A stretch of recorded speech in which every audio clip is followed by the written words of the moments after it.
देखो अब शुरू करते हैं हम लोग स्टैंडर्ड डिफिएशन। तो पहले इसका फॉर्मूला देख लो। फॉर्मूला तो बहुत सारा है, लेकिन अभी एक ऐसा फॉर्मूला बता रहा है जिसके थ्रू चाहे जितना भी घटिया क्वेश्चन हो सब सॉल्व हो जाएगा। ये है स्टैंडर्ड डिफिएशन, ये इसका सिंबल है, इसको सिग्मा बोलते हैं। इंडिविजुअल सीरीज में स्टैंडर्ड डिफिएशन इसका फॉर्मूला पहले रूट अंडर लेना पड़ेगा और फिर summation dx square divide by n, और माइनस है summation dx divide by n इसका होल स्क्वायर। ये फॉर्मूला हुआ। जब क्वेश्चन बताएंगे तभी ज्यादा समझ में आएगा। और डिस्क्रीट और कंटिन्यूअस सीरीज में सिर्फ इस फॉर्मूला में बीच में यहाँ पे f ऐड हो जाएगा। तो इसको लिखते हैं हम लोग इस तरीके से, रूट अंडर लिखना है summation f into d x square divide by summation f, और फिर minus summation f into d x divide by n. N को हम लोग समेशन f भी बोल सकते हैं, और इसका होल स्क्वायर। और इसको निकाल लेने के बाद निकालना पड़ता है क्वेश्चन में कोएफिशिएंट ऑफ स्टैंडर्ड डिवीजन। इसका यूज क्या है वही बताएंगे बाद में। इसका फॉर्मूला होता है coefficient of SD standard division is equal to sigma divide by mean. ये इसका फॉर्मूला है। तो अब शुरू करते हैं क्वेश्चन और फिर बताते हैं इसको पूरा। अब क्वेश्चन लेते हैं एक इंडिविजुअल सीरीज का।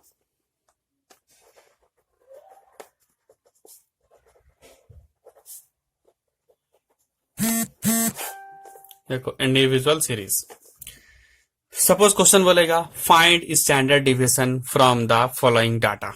तो लिख दिया गया और उससे हम लोग इंडिकेट करते हैं वैल्यू को x से। x में वैल्यू लेते हैं, तो वैल्यू 2 4 6 8 10 12 14, चलो इतना ले लिए। 1 2 3 4 5 6 7, अच्छा पूरा 10 इसको बनाते हैं। 16 18 और 20, देखें 10 हुआ कि नहीं। 3 4 5 6 7 8 9 10 20, ये हो गया। ये हो गया वैल्यू। अगर इसका बोला जाए मीन निकालने, तो मीन तो पता ही होगा किस तरीके से इसका मीन निकाला जाता है। इस x का कर देंगे हम लोग टोटल, जिसे हम लोग बोलेंगे summation x is equal to, तो सबको जोड़ लेते हैं। से जोड़ा जाए 2 4 6, या फिर 6 4 10 8 10 20 हो गया। यहाँ पे 6 4 10 30 और 10 40, 40 का 0 बच गया 4 5 6 7 8 9 10 11, 110 आया समेशन x का वैल्यू। निकालना है हम लोगों को स्टैंडर्ड डिविएशन। तो स्टैंडर्ड डिविएशन निकालने के लिए पहले निकाल लेंगे इसका हम लोग मीन। और यहाँ पे देखो n का value, n is equal to कितना है 10 है, लिख लिया n इज इक्वल टू 10। पहले निकाला जाएगा मीन। तो हम लोग जानते हैं मीन का formula summation x by n ये होता है। समेशन x है 110 और n कितना है 10, काट लो इसको, मीन कितना निकला 11। तो जब भी देखना अगर मीन, इसका मीन बिना पॉइंट के आ रहा है, तब हम लोग यूज कर सकते हैं डायरेक्ट मीन मेथड। तो पहले बता रहे हैं डायरेक्ट मीन मेथड का, फिर बता देंगे एज्यूम्ड मीन मेथड में। लेकिन इसमें कंडीशन यही है कि मीन का आंसर पॉइंट में नहीं आना चाहिए। तो मीन का आंसर तो पॉइंट में नहीं आया है।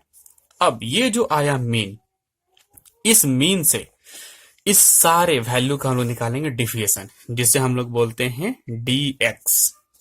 तो division of x from actual mean.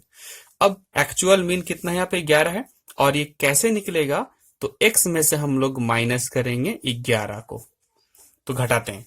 देखो 2 में से 11 घटाएंगे तो प्लस माइनस माइनस, बड़ा 11 उसका साइन माइनस का, 9 2 11, ऐसे ही प्लस माइनस माइनस 4 और 11, तो घटाओ 7 4 11, फिर ये 6 और 5 11, 8 3 11, 10 और 11 सब माइनस में आया, यहां से प्लस में आ जाएगा। 12 में 11 घटाओ तो प्लस 12 और माइनस 11, बड़ा का साइन। 1 14 से 11 घटाओ 3, 16 से 11 घटाओ 5, 18 में 11 7, 20 में 11 घटाओ 9 बचा, हो गया। अब देखो इसका जब हम लोग टोटल करेंगे, इसका जब टोटल किया जाए समेशन dx, इसका टोटल 0 आ जाएगा। कब आएगा 0? जब हम लोग एक्चुअल मीन से निकालेंगे डिविएशन। तो एक्चुअल मीन 11 से निकाले थे डिविएशन, तो इसको जोड़ो, जैसे 9 7 5 3 1, 9 7 5 3 1, जितना प्लस उतना में सब कट गया, 0 हो गया ना। तो इसका पहचान है एक्चुअल मीन से जब भी निकालो डिविएशन, तो उसका टोटल हमेशा आएगा 0। तो हम लोग को इसका यूज नहीं है। इसके आगे एक और कॉलम लेना है dx का स्क्वायर कर देना है। तो इसको स्क्वायर करते हैं, तो माइनस का भी स्क्वायर हो जाएगा और 9 का भी स्क्वायर, माइनस का स्क्वायर प्लस 9 का स्क्वायर, 9 टू 9 81। ये -7 है तो माइनस का स्क्वायर प्लस हो जाएगा और 7 इंटू 7 49। उस तरीके से ये सब प्लस हो गया। 5 इंटू 5 25, 3 3 9, 1 1 1, ये 1 हो गया। इसका स्क्वायर करो, 3 इंटू 3 5 इंटू 5 25, 7 इंटू 7 49, 9 इंटू 9 81। तो स्क्वायर जब किए तो सब प्लस में आ गया। अब इसका भी टोटल निकाल देना है। ये हो जाएगा समेशन dx का स्क्वायर इज इक्वल टू, तो इसको हम लोग जोड़ लेते हैं। देखो 9 और 1 10, 9 और 1 10 20 और 5 25, 25 दूना 50 का 0 बच गया 5, 5 बचा 8 10 4 14 28 29 30 31 32 33, ये आ गया 330। बस dx स्क्वायर निकल गया। अब फॉर्मूला लगाएंगे हम लोग स्टैंडर्ड डिविएशन का।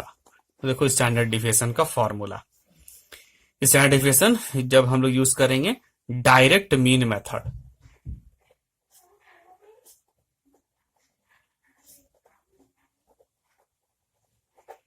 डायरेक्ट मीन मेथड से स्टैंडर्ड डिविएशन यानी ये sigma is equal to, direct mean method में फॉर्मूला आधा लिखा जाता है। तो जो फॉर्मूला है ये लिखेंगे हम लोग, समेशन dx स्क्वायर, ये है dx स्क्वायर वो लिखते हैं, डिवाइड बाय n लिखते हैं। n केवल यहाँ पे क्या है 10 है, इसका रूट अंडर। और अगर इसी में फिर माइनस करके ब्रैकेट वाला लिखेंगे तब वो कहलाता है एज्यूम्ड मीन मेथड, जो दूसरा क्वेश्चन बताएंगे। तो इस मेथड को लोग तभी यूज करेंगे जब मीन बिना पॉइंट के हो। अब इसका फॉर्मूला वैल्यू पुट रख करो, समेशन dx स्क्वायर, यहाँ पे है dx स्क्वायर 330 330 और n केवल यहाँ पे 10 है, तो 0 0 कैंसिल हो गया, is equal to root under 33, is equal to standard deviation is equal to root निकालना 33 का, क्योंकि यहाँ पे रूट निकालना सिखाते हैं। 33 का रूट कैसे निकालेंगे, 33 लिखें, इधर एक लाइन इधर एक लाइन, पॉइंट कहीं ना मतलब यहाँ पे है तो इसमें ऐसे जोड़ा लगता है, पेयर बनेगा, पेयर बन गया। अब जिस नंबर को लेंगे उसको उसी से इंटू करना है। जैसे अगर 6 लिए तो 6 को 6 से इंटू करो, 36 ज्यादा हो जाएगा तो 5 लेना पड़ेगा, 5 और यहाँ भी 5 लिखेंगे, इसको इंटू करो, 5 5 25। अब इसमें इसको घटाओ, 13 से 5 गया 8, यहाँ तो खत्म हो गया कुछ नहीं। अब ये 5 यहाँ पे जोड़ना पड़ता है, 5 और 5 क्या हो जाएगा 10 हो जाएगा। फिर यहाँ पे नंबर खत्म तो पॉइंट जो है पॉइंट यहाँ ऊपर पुट किया जाएगा और बदले में यहाँ डबल जीरो उतरेगा। यहाँ सब कुछ पेयर में चलेगा, सब जोड़ा में चलेगा, 1 0 नहीं डबल जीरो उतारेंगे। अब यहाँ 10 के बाद यहाँ पे कुछ नंबर लिखेंगे, जैसे अगर 1 लिखे तो उसको 1 से इंटू करेंगे, 4 तो 4 से इंटू करेंगे। तो यहाँ पे देखो यहाँ पे 800 है ना, अगर हम लोग 8 लिखते हैं तो अगर 8 से इंटू जब कर देंगे तो 8 वो ज्यादा हो जाएगा, 800 क्रॉस कर जाएगा, इसलिए 7 लिखना पड़ेगा। 7 यहाँ लिखेंगे और 7 यहाँ भी लिखेंगे, तो इसको 7 से इंटू भी करना पड़ेगा। 7 इंटू 7 ये 49 0 7 का 7 इतना आएगा, और उसी 7 को फिर यहाँ प्लस भी करेंगे, तो 7 7 14 का 4, 1 बच गया, इतना बचाइए। हाँ यहाँ पे माइनस करना पड़ेगा, 10 से 9 गया 1, ये 9 बच गया, 9 से 5 4 घटाओ, ये 5, ये 7 से 7 गया, खत्म हो गया। फिर यहाँ पॉइंट है ही डबल जीरो फिर से उतरेगा। अब यहाँ पे भी कुछ वैसा नंबर लिखेंगे, देखो जब नंबर हम लिखेंगे तो ये लगभग अगर 1 भी लिखते हैं तो 1141 हो जा रहा है, जबकि यहाँ पे कितना है 5000 के आसपास है। ठीक, तो अगर 5 लेंगे तो उम्मीद है ज्यादा हो जाएगा, तो 4 लेकर के देख लो। अगर यहाँ 4 लिए तो उसको 4 से इंटू भी करना पड़ेगा, तो 4 लेते हैं, 4 चौके 16, 1 बचा, 16 और 1 17 7, 1 बच गया, 4 का 4 और 1 5, 4 का 4 इतना आया। तो 4 यहाँ प्लस भी करेंगे, घटाते हैं, 6 4 10 9 बच गया, 7 और 2 9, यहाँ भी 0 हो गया। अब ये 10 से 5 गया तो 5, 524 बचा, ये खत्म हो गया। तो पॉइंट के बाद यहाँ पे 7 4 आया। अब इसको अगर जोड़ दें, 4 + 4 8 1 1 पॉइंट है, फिर डबल जीरो उतरेगा, तो लगभग देखो फिर यहाँ पे पहला 5 है और पहला 1 है, तो फिर से लगभग 4 बार में जाएगा, तो फिर से तो 4 आएगा। तो पॉइंट के बाद हम लोग 3 चेक कर लिए एप्रोस करने के, तो 4 से यहाँ पे एप्रोस कुछ भी नहीं आएगा, बचा इतना ही 5.74। तो ये हो गया स्टैंडर्ड डिविएशन का आंसर 5.74। ये हुआ इसका आंसर, ये हो गया पहला क्वेश्चन। अब बताते हैं दूसरा क्वेश्चन। इसी क्वेश्चन को सॉल्व कर देते हैं दूसरे मेथड से, और दोनों मेथड से देखना आंसर उतना ही आएगा। तो लेते हैं हम लोग दूसरा मेथड, सेम क्वेश्चन लेते हैं। देखो वही क्वेश्चन फिर से लिख लिए, ये लिख लिया गया, वैल्यू 2 से लेकर पूरा 20 तक। देखो अब इसमें अगर हम लोग मीन नहीं निकालना चाहें तो यहाँ पे जितना वैल्यू है उसमें से किसी एक को मान लेंगे एज्यूम्ड मीन। देखो बीच में कौन आ रहा है, ये दोनों बीच में है 10 और 12, तो चलो 10 को ही मान लेते हैं एज्यूम्ड मीन। ये हम लोग ए ले लिए, अब उस ए को हम लोग यहाँ पे लिख देंगे, ए इज इक्वल टू 10। अब उसी एज्यूम्ड मीन से निकालेंगे सबका डिविएशन, ये निकलेगा dx। पहले तो डिविएशन निकाले थे एक्चुअल मीन से, तो उसके लिए एक्चुअल मीन निकालना पड़ा था। अब मीन का हम लोग निकालने का टेंशन अगर नहीं लेते हैं, ठीक, तो डायरेक्ट भी इसको हम निकाल सकते हैं। अब इसको देखो करेंगे क्या, ये जितना भी वैल्यू है सबसे 10 को माइनस करेंगे, 2 माइनस 10 तो -8 होगा, 4 में 10 घटाओ -6, 6 में घटाओ -4, 8 में घटाओ -2, 10 में घटाओ तो 0, 12 में घटाओ 2, 4 में घटाओ 4, ये बचेगा 6, 8, 10, समझ में तो आ ही गया होगा, ये निकला dx। अब देखो ये जो dx है इसका अगर हम लोग टोटल करते हैं तो 0 ये नहीं आएगा। समेसन dx देख लो, यहाँ पे देखना 8 6 4 2, तो 8 6 4 2 प्लस माइनस कैंसिल, 10 बचा प्लस में ना, तो प्लस 10 आया, 0 नहीं ना आया। तो इसलिए ऐसा है क्योंकि अभी हमने जो डिविजन निकाला वो 10 से है, जो कि एक्चुअल मीन नहीं है। एक्चुअल मीन कितना था, 11 था, और एक्चुअल मीन से जब डिविजन निकालोगे तो डीएक्स का टोटल कितना आएगा, 0 आएगा। अब इसका स्क्वायर करना है, तो ये जो dx है इसका स्क्वायर करेंगे, तो 8 का स्क्वायर 8 8 64, माइनस का स्क्वायर प्लस हो गया, 6 का स्क्वायर 6 6 36, ये माइनस का प्लस हो गया। अब यहाँ पे 4 चौके 16, 2 दूना 4, ये तो 0 हो गया, फिर 2 दूना 4, 4 चौके 16, 6 6 36, 8 8 64 और 10 दाएं के 100। अब इसका निकालेंगे हम लोग total, summation dx square equal to, तो सबको हम लोग को जोड़ना है, तो जोड़ देते हैं। यहाँ देखो 4 6 10, 4 6 10, 4 6 10, 4 6 10, तो 10 20 30 40, 40 के 0 बच गया 4, इधर जोड़ते हैं, 6 3 9 और 1 10, 6 3 9 और 10 20, और हाथ वाला 4 24, इतना आया समेसन dx स्क्वायर। अभी हम लोग चल रहे हैं एज्यूम्ड मीन मेथड से, तो अब इसका लिखते हैं हम लोग फॉर्मूला स्टैंडर्ड डिविएशन का। तो देखो इसमें जो फॉर्मूला है स्टैंडर्ड डिविएशन का वो ये है formula, standard deviation is equal to root under लिखेंगे और यहाँ जाएगा summation dx square divide by n, तो dx स्क्वायर है और ये n है। फिर यहाँ माइनस का साइन देंगे, ये ब्रैकेट ओपन करेंगे और यहाँ लिखा जाएगा समेसन dx, ये है समेसन dx और यह है summation dx square divide by n, इसका होल स्क्वायर। क्लियर हुआ? देखो इसी को आगे बढ़ाते हैं, तो फिर ये standard deviation is equal to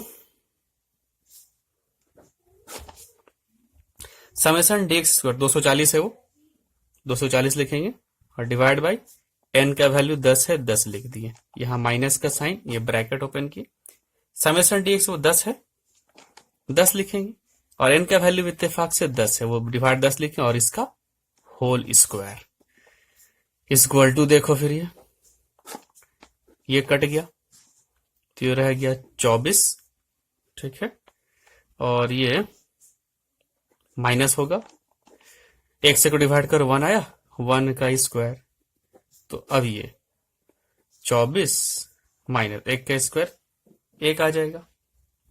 एक मिनट, यहाँ पे 3 होगा क्या, देख लेते हैं। फिर ये बचा रूट अंडर 23, इसको जोड़ लेते हैं, 6 4 10 10 20 और 1 3, हाँ यहाँ पे इतना आया 340, 340 तो ये 34 हो गया, 34 में घटाओ तो कितना आ गया 33, निकला root under 33। Standard deviation is equal to root 33, यहाँ पे है ना, यहाँ देखो था ना भाई रूट 33, तो किसी भी मेथड को फॉलो करो आंसर वही आएगा। तो इसका रूट निकाले थे, कितना था 5.74, हो गया अभी answer. Therefore standard deviation is equal to 5.74, ये हुआ आंसर। तो ये हो गया इंडिविजुअल सीरीज का क्वेश्चन, और इसी दो फॉर्मूला से इंडिविजुअल बनेगा। एक तब जब हम लोग एक्चुअल मीन से निकालेंगे डिविएशन, तो ये बहुत किस्मत जब अच्छा रहेगा तब जो है मीन आएगा बिना पॉइंट में। जनरली मीन आता है पॉइंट वाला, तो जब पॉइंट वाला मीन हो तो इसको हम लोग छोड़ देंगे, इस मेथड को फॉलो करेंगे। तो इस मेथड में खुद से उठाते हैं किसी एक को एज्यूम मीन, तो यहाँ तो पॉइंट का झंझट ही नहीं रहेगा, वो आगे पता चले किस तरीके से पॉइंट आने पर प्रॉब्लम होता है। तो एक हुआ कंप्लीट इंडिविजुअल सीरीज। फिर अगला लेक्चर में बनाते हैं डिस्क्रीट सीरीज का।